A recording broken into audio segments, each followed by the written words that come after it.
बहुत महत्वपूर्ण है। डॉक्टर राजा जैन ने ऐसे ऐसे टिप्स बताए हैं जो चलते फिरते कर सकते हैं, कहीं कुछ नहीं करना, आपको अलग से समय देने की जरूरत नहीं है। अंदर सेवा सवेरे 9 बजे से मैं देख रहा हूँ और मोदी जी के बारे में भी मैं एक चीज देखा कि लोग उनके काम के करने के घंटों की तारीफ करते हैं। मैंने राष्ट्रवाद के ललित के समय की बात कही, हम लोग जो भी लगा के बैठते हैं कि वो 11 बजे से पहले नहीं आएंगे, लेकिन हम लोग पहुंचे भी और 8:30 बजे पहुंच गए, यानी कि जोन में आकर रही। और हमारे जीवन भाई ने इनकी तुलना हमारे प्रधानमंत्री से कर दी, और क्या चाहिए आपकी तुलना उनके जो है, यानी कि और ये अगर हमको बना के रखना है इस तरह की ऊर्जा, तो उस ऊर्जा बनाने के लिए क्या क्या करना चाहिए इन्होंने सब सिखा, वो सारी चीजें हमने सीखी। अब ज्यादा वक्त 8 शिविर की अपनी एक महत्वपूर्ण, दूसरे शिविरों की अपनी महत्वता, लेकिन ये चिकित्सा शिविर जो आज हुआ वो हमें ये नहीं पता था कि कैसे रोगी से निरोगी होना है, लेकिन निरोगी कैसे बने रहना है आज उन्होंने सीखा। और आज जिस तरह उन्होंने सीखा और सिखाने वाले अगर डॉक्टर राजा जैन जैसे व्यक्ति हो तो फिर उसकी मजा एक अलग ही लगती है, उसका स्वाद एक अलग था। कि एक ऐसे डॉक्टर को हमने देखा, मैं खुद एक डॉक्टर हूँ, आपको शायद जानते हो ना जानते हो, लेकिन मैंने एक ऐसे ऊर्जावान डॉक्टर को देखा, उनकी ऊर्जा को देखा। सब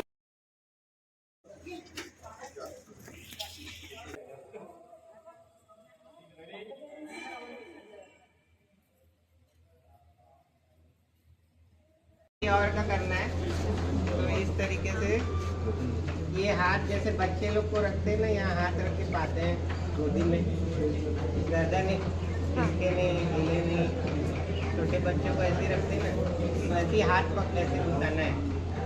ये वाला जिस हाथ से आपको पावर अच्छा है उस हाथ को घुसा लेना, राइट ही हो लेफ्ट ही हो जैसा भी हो, जो भी आपको इजी लग रहा है, चाहे ये हाथ यहाँ चाहे वो हाथ यहाँ। उसके बाद इससे सिर्फ सपोर्ट लेना है, ये सिर्फ सपोर्ट लेना है। अभी गर्दन को कुछ नहीं हो रहा है, गर्दन को कुछ कर रहा हूँ, रीढ़ की हड्डी को खींच रहे हैं जो अकड़ गई है। ये देखिए ये ऐसे पकड़े, ये अभी किसी को कराना है दूसरे से स्वाद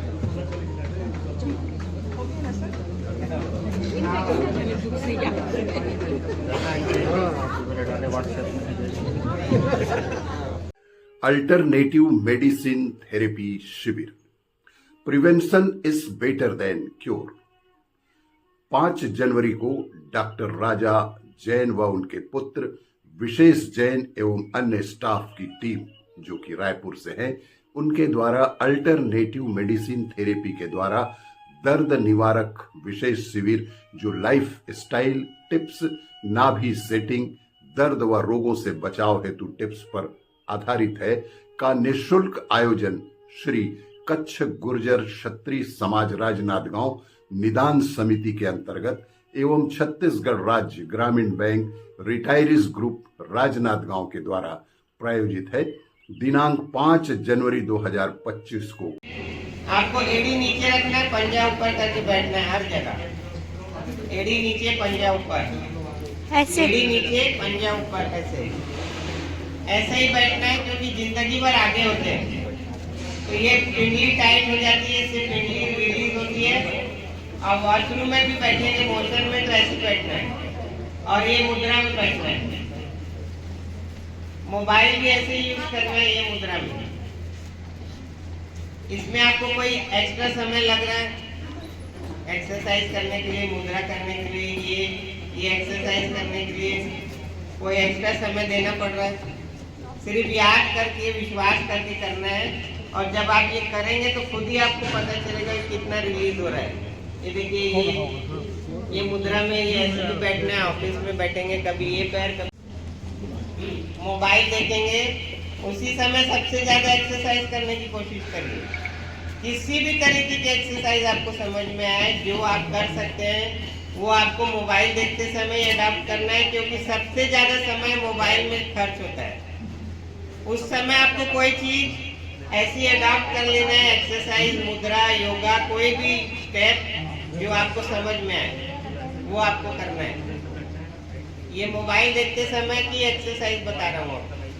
सबसे ज्यादा समय किसमें लगता है अपने को?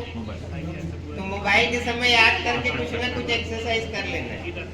अब जैसे ये वाली कर सकते हैं, अब जैसे लेटे हैं मोबाइल देखते समय तो ये कर सकते हैं।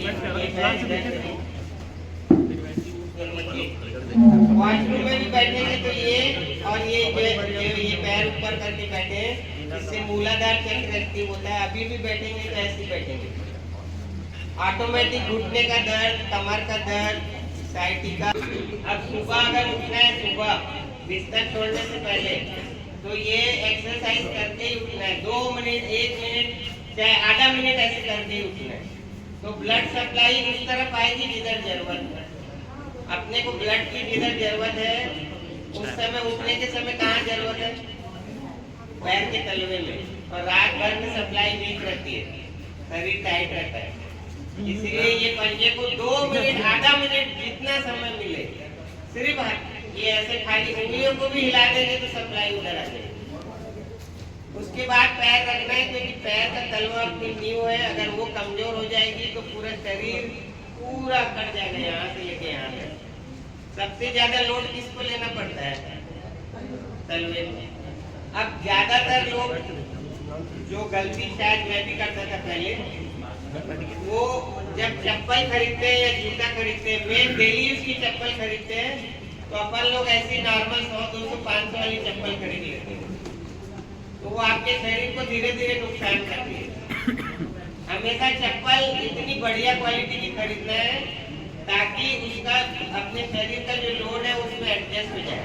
नहीं तो बाद में आपको कई तरीके की चप्पल डॉक्टर्स लोग बनवाने बोलते हैं, क्योंकि आपकी प्रॉब्लम आ गई पैरों में। तो जब शुरुआत में खरीदना है तो अच्छी क्वालिटी की चप्पल खरीदना है। भले एक ड्रेस कम खरीदना है, लेकिन चप्पल ऊंची खरीदना है। और डेली यूज की जो चप्पल है वो तो खासकर ऊंची खरीदना है। और जो मार्बल ग्रेनाइट के नंगे पैर चलते हैं, उनका ये शरीर का ये तलवा पूरा धीरे धीरे टाइट हो जाता है, क्योंकि जहाँ अपन खड़े होते हैं वो अपने शरीर की हीट लेता है। आप जहाँ खड़े होंगे वहाँ की जगह गर्म हो जाएगी। तो वो कहाँ से गर्म होगी? ये शरीर की हीट लेके, तो शरीर को भी एक्स्ट्रा वर्क करना पड़ेगा और ये तलवे टाइट होंगे। इसलिए हमेशा चप्पल पहन के रहना है घर में। सबसे इम्पोर्टेंट है बचाव इलाज से बढ़ के। हमेशा चप्पल पहन के रहना है, घर की चप्पल अलग रखें। कभी भी नंगे पैर मार्बल ग्रेनाइट में नहीं चलना है। पहले एक्यूप्रेशर होता था, अलग टाइप की जमीन थी, अब पूरी ठंडी जमीन हो गई है। इसीलिए ये इस तरीके से आप, सबसे इम्पोर्टेंट है प्रोटेक्शन। अभी ठंड में भी निकलेंगे तो कान में रुई या मफलर, जिसको थायराइड से ऑटोमेटिक फायदा करना है थायराइड में, तो गले में खाली चुन्नी लगा लेंगे, ऐसे लपेट लेंगे। जब चुन्नी आप लपेटेंगे तो उसकी हीट जाएगी और बाहर की ठंडी बाहर अंदर नहीं जाएगी। तो पहले जो चुन्नी लगाते थे, मफलर लगाते थे, कान में रुई लगाते थे या कानटोपा पहनते थे, उसका लॉजिक अपने को समझना है। अपन इतने ज्यादा एडवांस हो गए, लेकिन शरीर वही है। शरीर को वही सब झेलना है और वही ज्यादा, और बल्कि प्रदूषण हो गया तो वो एक्स्ट्रा झेलना है। तो सबसे ज्यादा मौसम जब बदलता है उस समय ध्यान रखना है। अपन सोचते हैं कि ठंडी आई तो अपने को ऐसा हो गया, लेकिन जो ठंडी से पहले मौसम बदला उसमें आपका इम्यूनिटी पावर वीक हुआ था। जब भी कोई मौसम बदलता है उस समय ध्यान रखना है शरीर का। अब ये मोबाइल देखते समय आप ऐसे भी कर सकते हैं, ये पेट को हल्का दबा के या नाभि में उंगली करके ऐसे घुमाना है।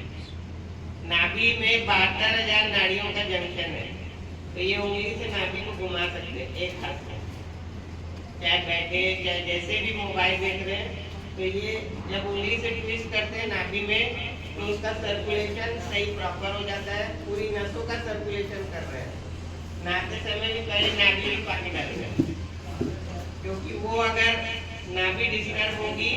और कमर की कौन कौन सी एक्सरसाइज आपको आती है? कमर की जो भी एक्सरसाइज आपको आती है बताइए। सिर्फ कमर की एक्सरसाइज जो कर लेगा तो उसका शरीर फिट रहेगा। चेक करने का तरीका ये उंगली को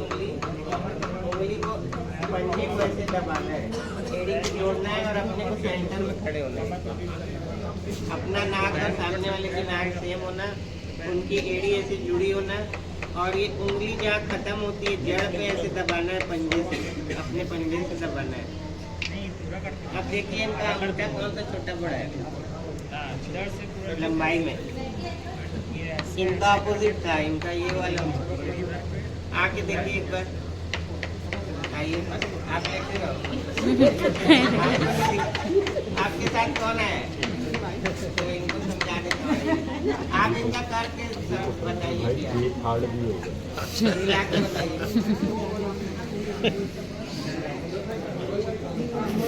नहीं कैसे करना है,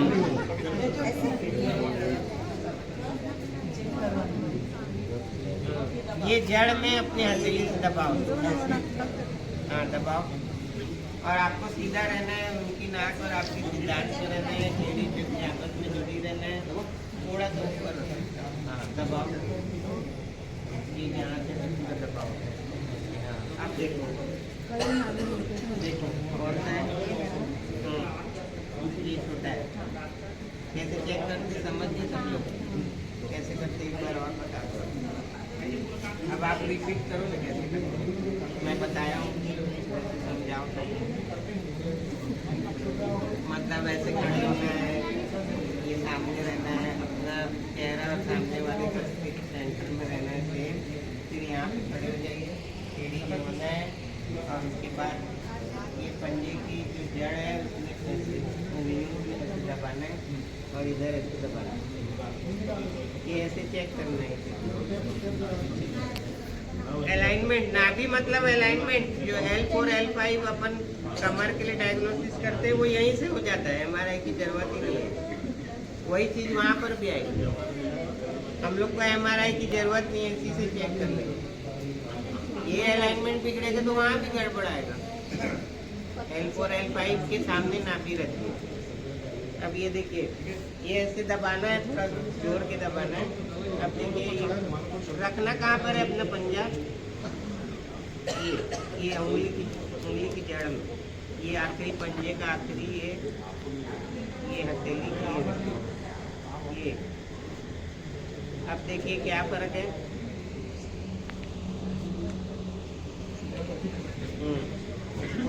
ये अब जैसे जिसका लेफ्ट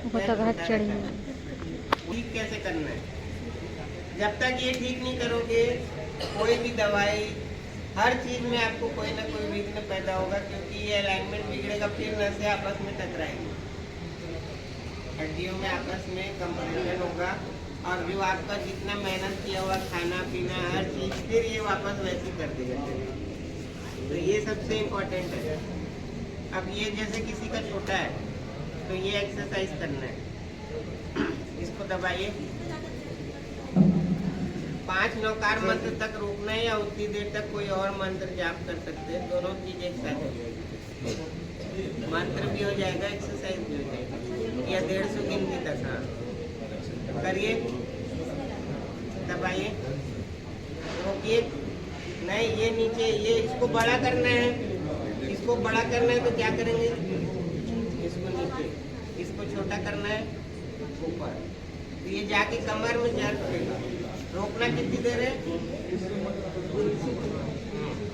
150 तक कोई मंत्र 150 काउंट करना, 5 बार ये भी नहीं उठना चाहिए, ये पूरा फ्लैट रहना चाहिए, उतना भी पकड़ रहे अपना, इसे को ऐसे चेक करते घुटने को, अगर ये नीचे से हाथ ज़्यादा जा रहा है मतलब ये पकड़ रहा है, ये ऐसा हो रहा है, ये ऐसे चेक करते हैं, अगर हाथ ज़्यादा जा रहा है मतलब ये पैर में तकलीफ आना चालू हो। अब ये ऐसे करिए, अब ये होल्ड करना है, ठीक है, आपको ये वाला करना ही करना है। और इसके साथ अगर किसी को नहीं पता है कि मेरा कौन सा छोटा है बड़ा है, चेक नहीं हुआ है, मेरे को पता नहीं है मैं कैसे करूं, तो दोनों को ऐसे कर देना है, दोनों को 5 नौकार तक और दोनों को 5 नौकार तक खींचना है, ये हमेशा करना है, रोकना है सीधे, इससे पूरी ये साइटिका की टाइटनेस खुलती है, इसका पूरा असर पिंडली, कमर, घुटने यहाँ तक पहुँच जाता है। हम लोग अपने सेंटर में ऐसे ऐसे करके ठीक कर देंगे, तो आप लोग खुद ही कर सकते हो ऐसे करके ये।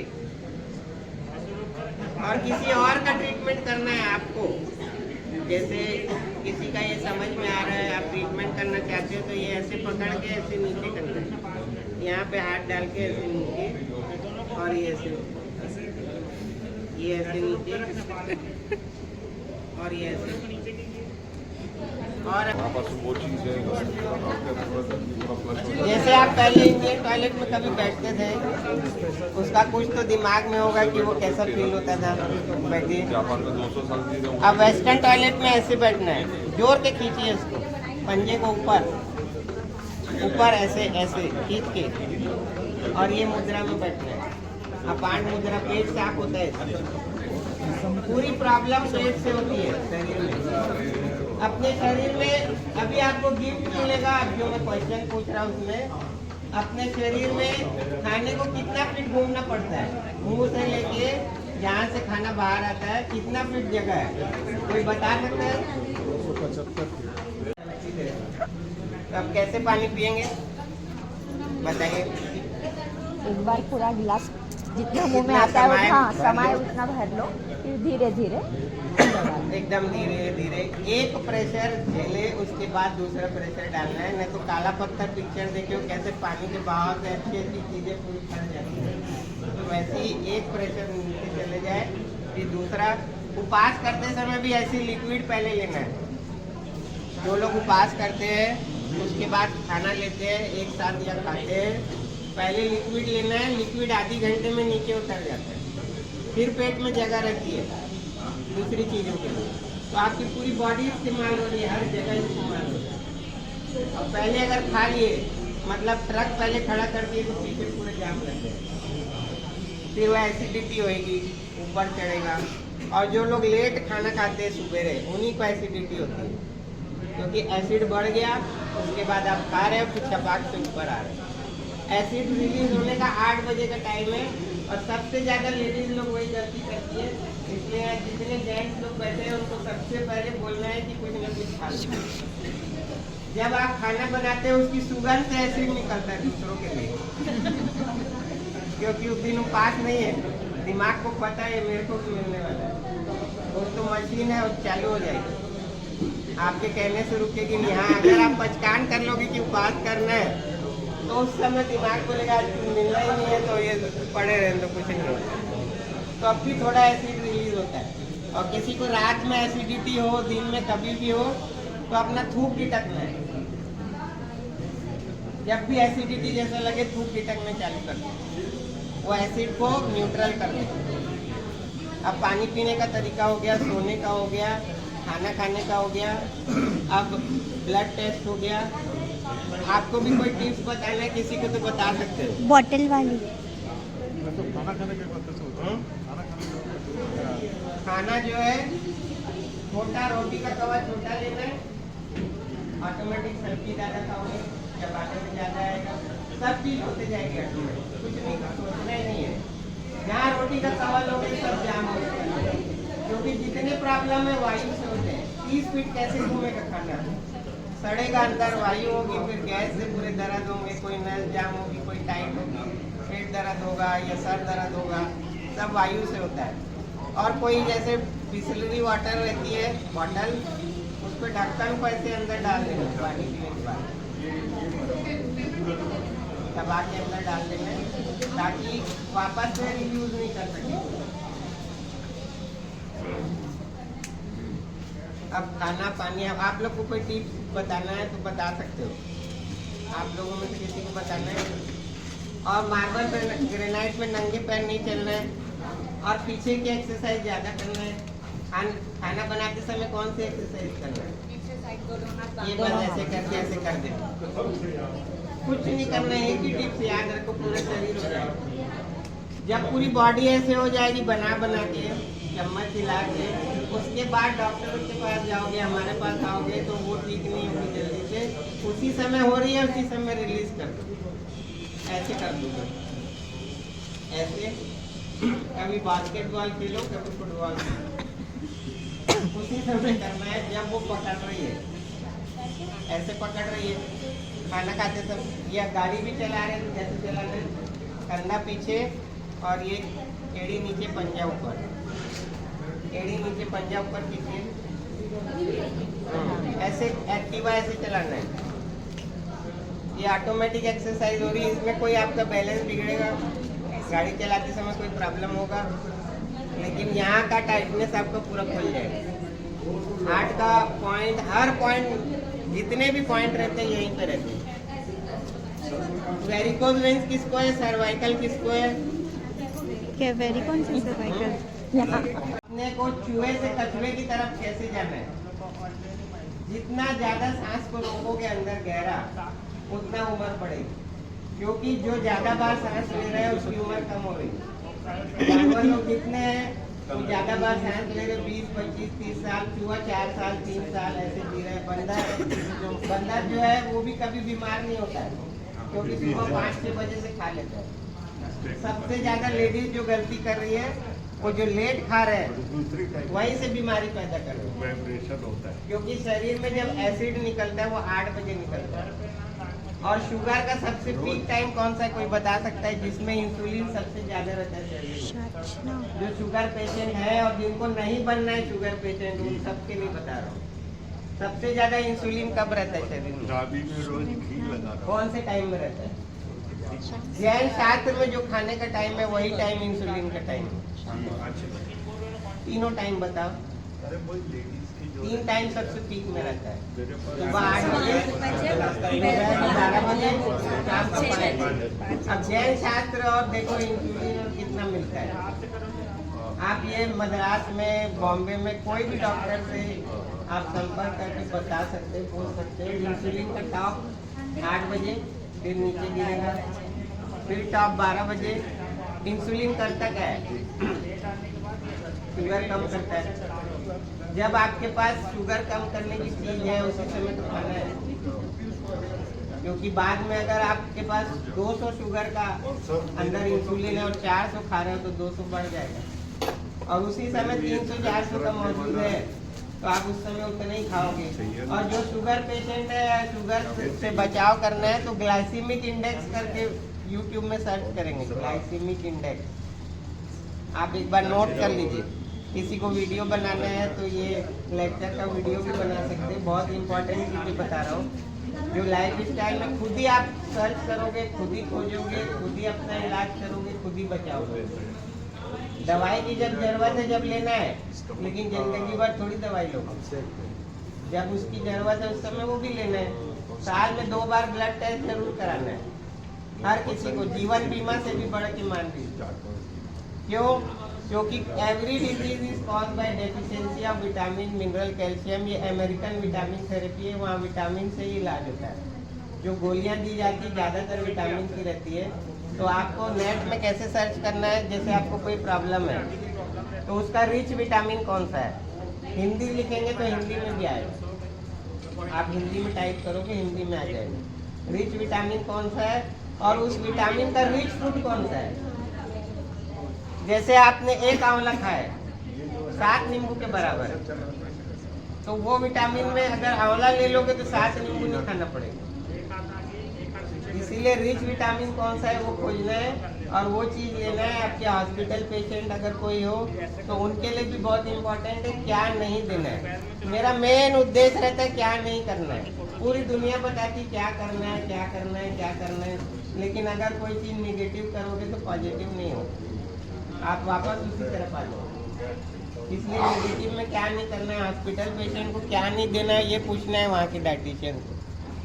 आपने अगर उसकी बीमारी के विपरीत सोडियम, पोटेशियम, कैल्शियम, मैग्नीशियम ऐसे शरीर में वहाँ पर वही बैलेंस करके आपको भेजते हैं। तो अगर कोई चीज़ उनकी बढ़ी हुई और आप वही चीज़ खाने में दे रहे हो तो आप डॉक्टर्स लोग की हेल्प नहीं करके और उनको नुकसान पहुँचा रहे पेशेंट। इसलिए क्या नहीं देना ये पूछ के आया करो सबसे पहले, तभी आपका पेशेंट जल्दी बाहर आएगा। आपने जो चीज़ नहीं देना है वो चीज़ डाल दी है, जैसे पोटेशियम है उनका बढ़ा हुआ है, आपने टमाटर का सूप पिला दिए, आपने ड्राई फ्रूट खिला दिए, फिर पोटेशियम और बढ़ जाएगा, फिर वो 4 दिन और हॉस्पिटल में वो पोटेशियम कम करके आपको देंगे। इसलिए जब ब्लड टेस्ट कराते हो, और लेडीज लोग को हर तरीके का कैंसर का टेस्ट, ब्लड टेस्ट जो भी है पहले जाके कराना चाहिए। इंडियन लोग टेस्ट कराने से डरते हैं और उसमें जो पैसा लगता है उससे घबराते हैं। उसके बाद इकट्ठा ब्याज का पैसा लग जाता है लाखों में। और ये घर लोग के साथ और रोकना जरूरी है। सबसे इम्पोर्टेंट है होल्ड करना। जितना ज्यादा देर रोकोगे, जैसे एक आपने क्या बोलते हैं रैट देखे हो ना, चूहा, वो 70 से 100 बार सांस लेता है, 70 से 100 बार। और एक कछुआ जो है 4 बार सांस लेता है 1 मिनट में। रीढ़ की हड्डी में लग गया तो ये नसों में यहाँ पर आके दबाता है, तो ये ब्रेन के पास है, बहुत ज्यादा रिजल्ट है, ब्रेन के पास है। हाथ से भी ज्यादा रिजल्ट है, पैर से भी एक्यूप्रेशर सबसे ज्यादा रिजल्ट है, क्योंकि न्यूरॉन पूरे एक्टिव कर देता है, ब्रेन के पास है।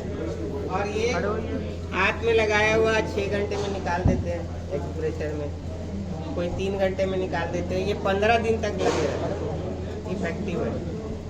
उसकी टोटल टाइमिंग है 15 दिन, 15 दिन तक रख सकते हैं। तो पूरा दिन रात इलाज हो रहा है। और बारीक पॉइंट ये 5-6 लगा दिए अपन ने, ये स्पाइनल कॉर्ड में, ये कमर, ये गर्दन, और बीच में क्या है, पेट है, बीच में पेट है। ये बस इतने कॉमन पॉइंट है। यहीं पे लीवर भी आ जाएगा, राइट में लीवर है, लेफ्ट में शुगर का पॉइंट है। ऐसे दोनों कान में लगाना है। ये अब आपसे बोल के मैं दूसरे कान में लगवाऊंगा, आप याद कर लो इनका। बीच में पेट का पॉइंट है, ये गर्दन, ये कमर, ये पूरी रीढ़ की हड्डी हो गई, लीवर भी आ गया, किडनी भी आ गई, सब चीज की सप्लाई यहीं से जाती है। अभी आपको किसी को पता नहीं है पॉइंट, इसीलिए ये वाला कर लो। नहीं करने से अच्छा 60% भी रिजल्ट होते रहेगा कई दिनों तक। अब जिसको घुटने में तकलीफ है, ये ऊपर 3-4 लगा लो, ऊपर में, टॉप में।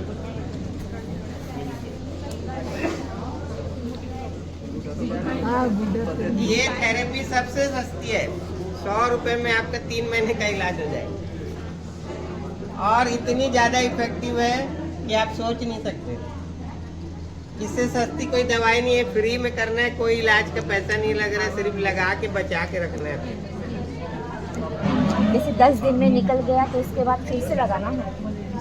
पहले तो निकलने नहीं देना है, बार बार लगाओगे तो उसका असर फिर से चालू होगा पुराना, फिर रिजल्ट नहीं आएगा।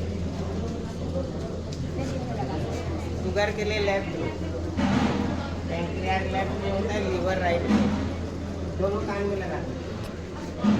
अब एड़ी में, घुटने में जो भी दर्द है यहाँ लगाना है। हाँ, और उसके पीछे भी ऐसे लगा लेना है ताकि ये ऐसे दबा सको। ये देखो, इनको कमर में दर्द है तो यहाँ दर्द होगा, ये घुटने दर्द में सब इतना पॉइंट अगर किसी ने लगा लिया तो उसका भले 2 महीने में ठीक होगा, 4 महीने में ठीक होगा। अभी तो कई सालों से झेल रहे हो इसी दर्द में। 15 दिन नहीं, उसके 1 दिन फिर लगा लो, 1 दिन बाद फिर लगा लो, नहीं 15 दिन तक रखना है, फिर निकालना है, फिर 1 दिन बाद फिर लगा लो। देख लो कोई निशान तो नहीं है। दवाई एक तो वो गैस का पॉइंट करना है, पैर का ऊंचे का भी बताया। और नाभि में जो है अदरक का रस या स्पोर्ट का रस घोल के पतला पतला अदरक या स्पोर्ट का रस घोल के पतला पतला आधी घंटे में लगा, हर आधी घंटे में उंगली से फिरा देना। और मेरा यूट्यूब में वीडियो है, आंवला पाउडर का लेप लगाते हैं, ऐसा भी लूज मोशन हो पतली दर्द तो हॉस्पिटल एडमिट पेशेंट को भी ठीक कर सकता हूँ मैं, जो 5 दिन तक दवाई खा के या फिर ड्रिप लेके भी अगर ठीक नहीं हुआ तो नाभि से इन्फेक्शन निकल जाता है। अदरक या सोन का रस आधे घंटे में शुरुआत से ही लगाना है, तुरंत गोली नहीं लेना है क्योंकि पेट साफ होना अच्छा रहता है। अगर आप गोली लेते हो तो और उल्टा आपका पेट साफ होने की बजाय वो अंदर कचरा भरा रहता है। और सोफा जो अभी आजकल अपन लोग सोफा खरीद रहे हैं चाइनीज वाले, कम हाइट वाले या कम हाइट की चेयर में बैठते हैं, जो भी हाइट कम वाली चीजों में बैठ रहे हैं, खड़े हो रहे हैं या जो भी बैठ रहे हैं, तो उनका स्पाइन पूरा पकड़ते जाता है क्योंकि बॉडी ऐसे हो जाती है, इस तरीके से पीछे घूम जाती है। तो जो चाइनीज सोफा अगर आप यूज कर रहे हो वो चाइनीज लोगों के हिसाब से उनका वजन कम रहता है, हाइट कम रहती है। आपका वैसा वजन नहीं है, वैसी हाइट नहीं है, तो आपको फैंसी सोफा में नहीं बैठना है, न खरीदना नहीं। वो एक तरीके का आजकल कॉमर्शलाइज भी हो गया, उसमें मटेरियल भी कम लगता है, सामान भी कम लगता है, सस्ते में भी बन जाता है, थोड़ा फैंसी दिख रहा है बना दो, तो वो आपके पूरे स्पाइनल कॉर्ड को खराब करेगा।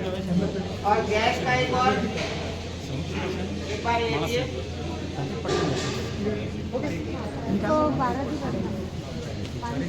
गैस के लिए बहुत बढ़िया रामबाण इलाज बता रहा हूँ।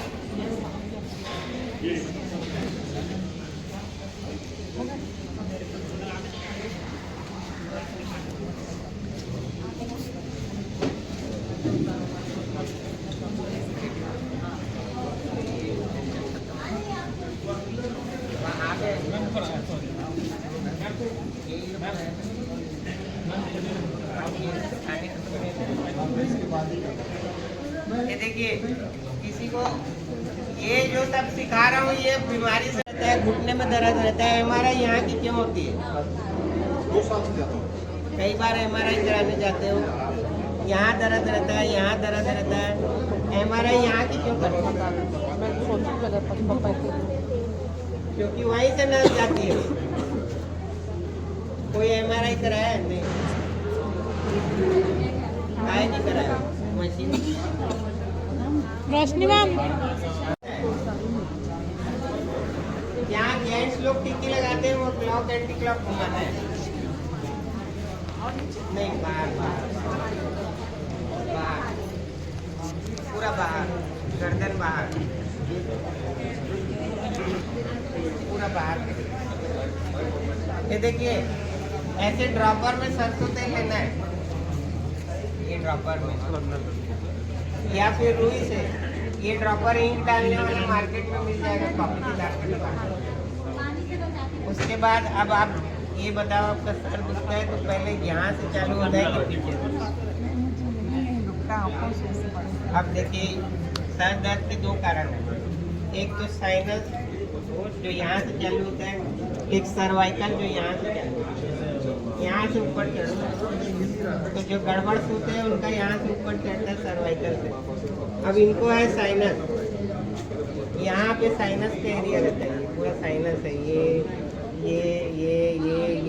सब साइनस है, जो पूरा चोक हो जाता है, ब्लॉक हो जाता है, हवा घुस जाती है, जो आप धूल मिट्टी कचरा या कभी सर्दी लग जाती है तो जाम हो जाते हैं, यहाँ कई सालों तक अंदर भरा रहता है। अब उसका ये ट्रीटमेंट जो बता रहा हूँ ये आपको पूरे वर्ल्ड में कोई नहीं बताएगा। 2, 4, 5 थेरेपी को कंबाइन करके ये मैंने ट्रीटमेंट निकाला हूँ। अब नीचे मुंडी करेंगे और बाहर ये इस तरीके से नाक में तेल डालना है,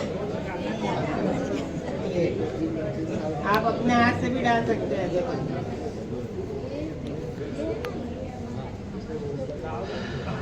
ये ऐसे 2-2 बूंद तेल डाले, और किसी को ये माइग्रेन है तो उसका भी इलाज बता दूंगा, ऐसी तेल डालने का। ये चलाओ,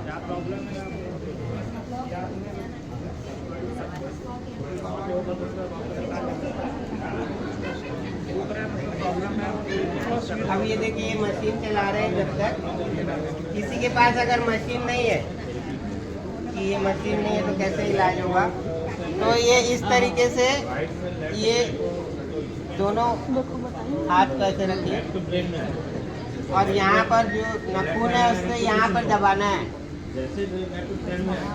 कहाँ दबाना है? दबा के रखना है बस। जहाँ पर नाक खत्म होती है होठ में, ये साइनस का पॉइंट है। ये इसको हर किसी को करना चाहिए, क्योंकि साइनस पूरे शरीर को मेंटेन करता है, ब्लड सर्कुलेशन, ऑक्सीजन सब। ये थेरेपी का नाम है sinus oxygen blood circulation therapy. ये जो थेरेपी कर रही है आपको कहीं मिलेगी नहीं इस तरीके। और मेरे यहाँ हर पेशेंट को ये करके पहले उसका ऑक्सीजन लेवल बढ़ाते, पूरा शरीर का कचरा और नाक का कचरा निकालते। बिना ऑक्सीजन के कुछ नहीं होता। उधर आप 50 इलाज करोगे और इधर ऑक्सीजन मिलेगा, बॉडी अपने आप ठीक करेगी अपने आप। अलाइनमेंट भी अपना, इनका अलाइनमेंट चेक करते हैं। देखो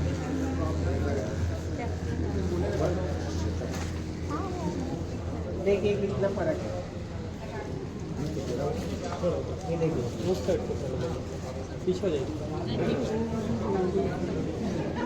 आपका ये पैर पकड़ लिया, ये कमर पकड़ ली, छोटा हो गया ये, तो इसको ऐसे करना है। दर्द नहीं है तो उसका असर वहाँ डाइजेस्टिव सिस्टम में आ रहा है, इसलिए आपको कफ हो रहा है, अंदर जम रहा है। दर्द जरूरी नहीं है कि दर्द, कमर पकड़ी मतलब कि वहाँ पे टाइटनेस है, तो उसका असर इधर आ रहा है, क्योंकि रीढ़ की हड्डी से सब जुड़ा हुआ है।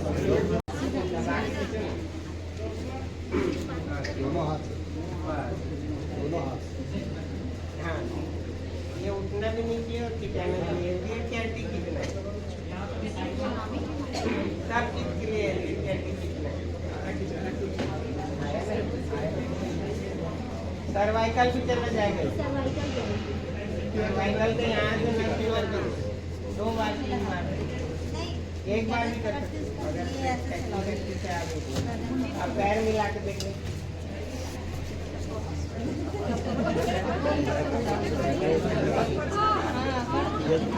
ये वाला पैर है।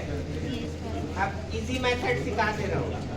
45 डिग्री ये पकड़े, इसको ऐसे करें बस।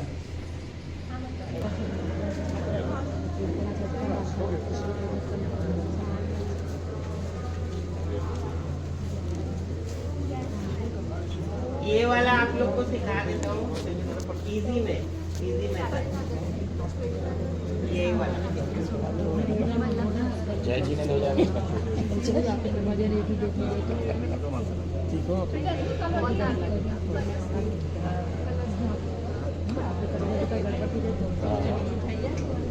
व्हाट्सएप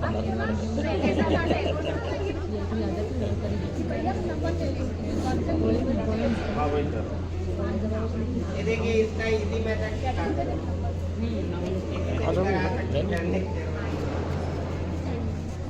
ये अगर किसी और का करना है तो इस तरीके से ये हाथ जैसे बच्चे लोग को रखते हैं ना, यहाँ हाथ रख के पाते हैं गोदी में, ज़्यादा नहीं, इसके नहीं, हिले नहीं।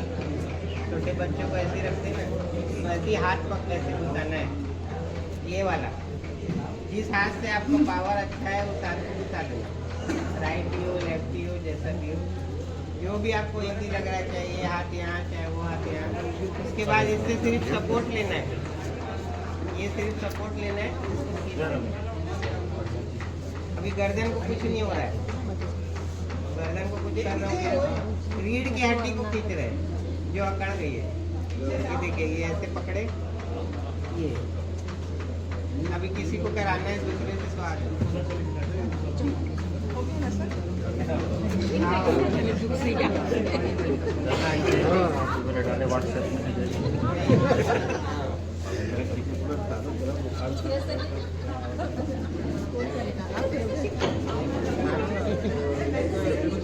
ये थोड़ा डिफरेंट रखिए है, तो आप लोगों को जो मैंने ट्रिक्स बताया है उसको जरूर फॉलो करिए, क्योंकि जो आप लोगों को बताया गया है वो एक दिन में सफल नहीं होता है, उसको धीरे धीरे करना है, क्योंकि वो बीमारी कई साल में आई है, प्रॉब्लम कई साल में आई है, तो धीरे धीरे कई दिनों में जाएगी।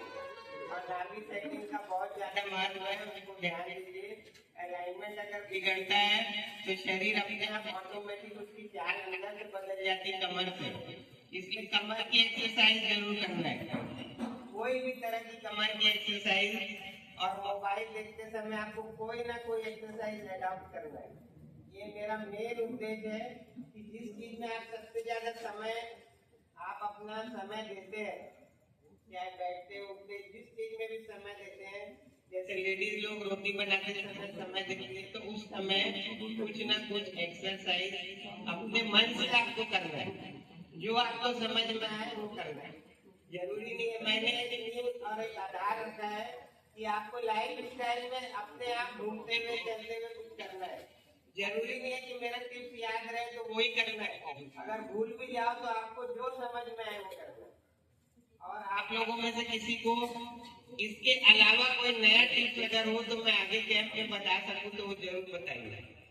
आप लोगों में से किसी को कोई ऐसा टिप्स आपके मन में हो कि मेरे को ये बताना चाहिए था, तो यहाँ स्टेज में आके जरूर बता सकते हैं। वेलकम है कि कोई ऐसी चीज बताए जिससे हम लोगों को आगे और बताने में कुछ नया टिप्स मिले और लाभ मिले।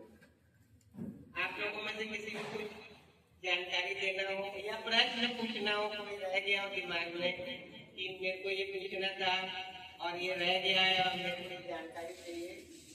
और साल में 2 बार ब्लड टेस्ट जरूर कराएंगे, आज से ध्यान रखेंगे। जीवन बीमा वही है, अपन जीवन बीमा दूसरों के लिए कराते, अपना वही है। पहली स्टेज में टेस्ट करा के आपकी प्रॉब्लम को समझना है और आगे उसका इलाज करेगा। स्टेज बढ़ने के बाद इलाज बहुत डिफिकल्ट हो जाता है, तो ये जरूर ध्यान रखेंगे। कोई ना कोई टेस्ट कराना है और अच्छी चीजें गूगल में यूट्यूब में सर्च करना है। कोई बीमारी प्रॉब्लम क्या नहीं करना है ये सब सर्च करना है, क्या करना है वो बाद में देखना है, क्या नहीं करना है वो देखना है। कोई प्रश्न आप लोगों को पूछना हो पूछिए। साइकिका का प्रॉब्लम है तो कौन सा लंबर या सैक्रल का कौन सा नंबर है जो साइकिका का प्रॉब्लम क्रिएट करता है? L4L5 नंबर का L4L5। लेकिन अगर कोई गलत होता है, इस तरीके से होता है तो सर्वाइकल से लेके पूरा डॉर्सल से लेके लंबर रीजन पकड़ लेता है। अपने को लगता है प्रॉब्लम वहाँ है, लेकिन स्पाइनल कॉर्ड पूरा एक है। तो आप जब देखें किसी का ऑपरेशन कई बार सर्जिकल करना रहता है तो सर्वाइकल से भी हो जाता है, यहाँ से भी कुछ कर दो, वो टेक्निकल चीजें। तो आपको पूरी रीढ़ की हड्डी को, अपने आप को रीढ़ की हड्डी को, जो मैंने वॉल वाली एक्सरसाइज बताया हो, ये वर्ल्ड में आपको शायद ही कोई बताएगा, जो साइनस वाली बताया हो, नाक में तेल डाल के इस तरीके से दबाना है। ये सब मैंने अपने दिमाग से कई थेरेपी को जोड़ के इन्वेंट किया है और बहुत ज्यादा इफेक्टिव है। पहली बात तो आपको